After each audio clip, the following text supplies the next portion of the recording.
ওই আইডিয়াটা আমার অসাধারণ লেগেছিল বলে আমি জাস্ট লেখার চেষ্টা করেছি নাটকটাকে, যে হাসির বিরুদ্ধে থেকে কিভাবে চরম একটা সত্যকে বলা যায়, যে সত্যটা খুব একটা স্বস্তি দেবে না। রাগ, হতাশা, ক্রোধ আর মানসিক ক্লান্তি, সময়ের এই চেনা ছবি এবার উঠে এলো মঞ্চে রাজনৈতিক ব্যঙ্গনাট্য তারাময়ী অ্যাঙ্গার ম্যানেজমেন্ট স্কুলে। হাসির মোড়কে অস্বস্তি, ব্যঙ্গের আড়ালে কঠিন বাস্তবতা। নাটকের গল্প আবর্তিত এক অদ্ভুত অ্যাঙ্গার ম্যানেজমেন্ট প্রতিষ্ঠানকে ঘিরে। নিজেদের মানসিক টানাপোড়েনের সমাধান খুঁজতে সেখানে হাজির হন 3 জন মানুষ।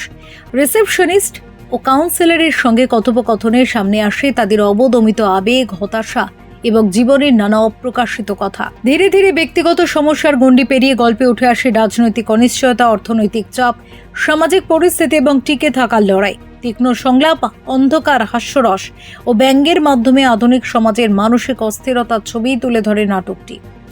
গল্প ও চিত্রনাট্য, ভাবনা, নকশা ও নির্দেশনায় অনিন্দ্য ব্যানার্জি। অভিনয়ে অনিন্দ্য ব্যানার্জি, সাগ্নিক, সৌরভ চক্রবর্তী, শম্পা ব্যানার্জি, অনুরাধা বসু, সুদেষ্ণা পাল এবং দেবজ্যোতি পাল। সহকারী নির্দেশক পম্পা ব্যানার্জি। প্রোডাকশন ডিজাইনে তরুণ কুমার সিং ও মলয় মণ্ডল। সঙ্গীত পরিকল্পনা অনিন্দ্য ব্যানার্জির। আলোক পরিকল্পনায় বাবলু সরকার এবং শব্দ পরিকল্পনায় সৌমেন দত্ত। রেকর্ডিং ও মিক্সিং করেছে আপ টেম্পো সাউন্ড স্টুডিও। গান গেয়েছেন প্রদীপ কুমার ব্যানার্জি ও মোহিনী মণ্ডল। মঞ্চসজ্জা অনিন্দ্য ব্যানার্জি, রূপসজ্জা ও পোশাক পরিকল্পনায় পম্পা ব্যানার্জি। হিসাব রক্ষণে অর্ণব দাশগুপ্ত, প্রযোজক টি.কে. সিং। এটা অ্যাক্টিং অ্যাটলিয়ারের প্রথম প্রযোজনা, তারাময়ী অ্যাঙ্গার ম্যানেজমেন্ট স্কুল, এটা আমাদের নাটকের নাম। ধামাকা তো খুব চালু একটা শব্দ, আমরা সেভাবে ঠিক ধামাকায় বিশ্বাস না, করিও না। কারণ আমরা যেটাই বিশ্বাস করি সেটা হচ্ছে কানেক্টিভিটি। আমাদের যে নাটকটার নাম অ্যাঙ্গার ম্যানেজমেন্ট, সেখানে অ্যাঙ্গার এই যে রোগের মতো ছড়িয়ে পড়েছে সারা বিশ্বে, এই অ্যাঙ্গার বিষয়টা আমরা প্রত্যেকে রেগে আছি, প্রত্যেকের উপর রেগে আছি। কারোর মধ্যে এই জায়গাটাকে আমাদের পরিচালক তার লেখা দিয়ে, তার ডিরেকশন দিয়ে, অভিনয়, এভরিথিং দিয়ে খোঁজার চেষ্টা করেছি আমরা, যে এর সূত্রগুলো কি, এর কতটা গভীরে যাওয়া যায়, কতটা লেয়ারে আমরা যেতে পারি। কারণ যেহেতু acting human relationship, human feelings, human emotion, আমাদের হিউম্যান ইমোশন, সুতরাং এই ভেতরের জায়গাগুলো আমরা through this Taramoyee anger management school আমরা ডিসকভার করতে পারছি নিজেদেরকে, নিজেদের মধ্যে দিয়ে, যে সারা বিশ্বের মানুষ যেভাবে রেগে রয়েছে এবং তাদের যে অ্যাঙ্গারের কারণ এবং তাদের কিভাবে সেটাকে সলিউশন করা যায়, এবং তার সাথে ওয়ার্ল্ড পলিটিক্স কীভাবে যুক্ত, আমাদের ধর্ম কীভাবে যুক্ত, আমাদের রাজনীতি কীভাবে যুক্ত, এভরিথিং এই টোটালটা নিয়ে যেটা হচ্ছে সেটাকে ইন্টেলেকচুয়াল ধামাকা বলা যেতে পারে। কারণ এটা পুলকের ভাবনা, এবং পুলক টোটাল নাটকটাকে যেভাবে অনিন্দ্য এক্সিকিউট করছে, যেভাবে দর্শকের সামনে প্রেজেন্ট করছে, যেভাবে যে ছবিটা তুলে ধরার চেষ্টা করেছে, সেটা ইউনিক, এবং সেটা আগে দর্শক এভাবে এক্সপিরিয়েন্স করেছে বলে আমার মনে হয় না পার্সোনালি। তো আমি সবাইকে রিকোয়েস্ট করবো, 30 তারিখ আমাদের শো, 30শে অগাস্ট, তপন থিয়েটার, দুপুর 2:30 থেকে।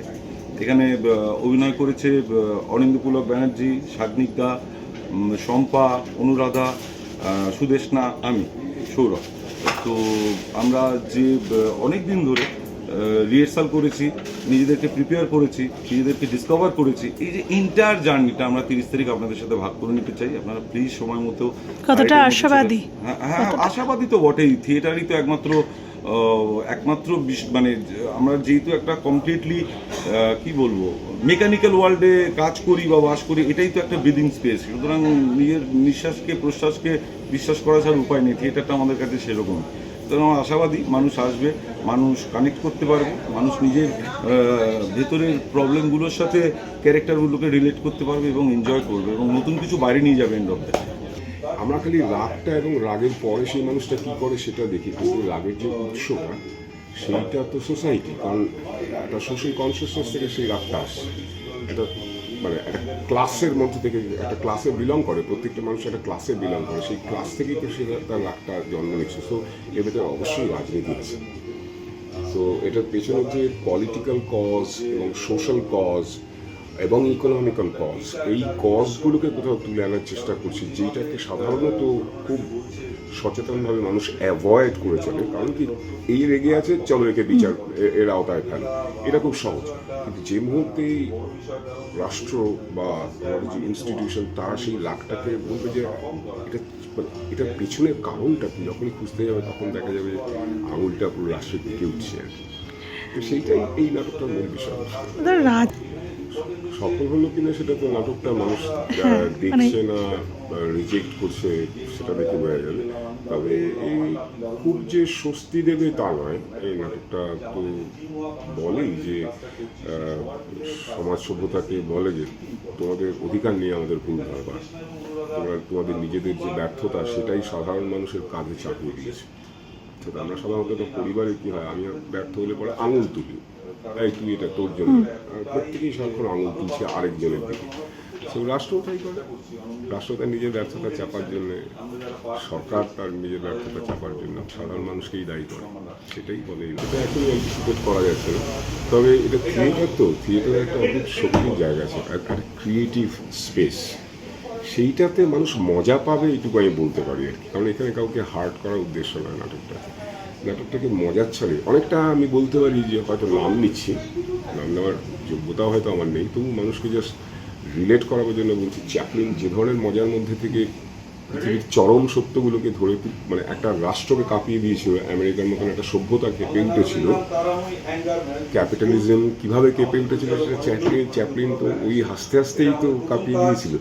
সো মানে ওই আইডিয়াটা আমার অসাধারণ লেগেছিল বলে আমি জাস্ট লেখার চেষ্টা করেছিলাম নাটকটাকে, যে হাসির মধ্যে থেকে কিভাবে চরম একটা সত্যকে বলা যায়, যে সত্যটা খুব একটা স্বস্তি দেবে না। ফিউরো রিপোর্ট, চ্যানেল 10।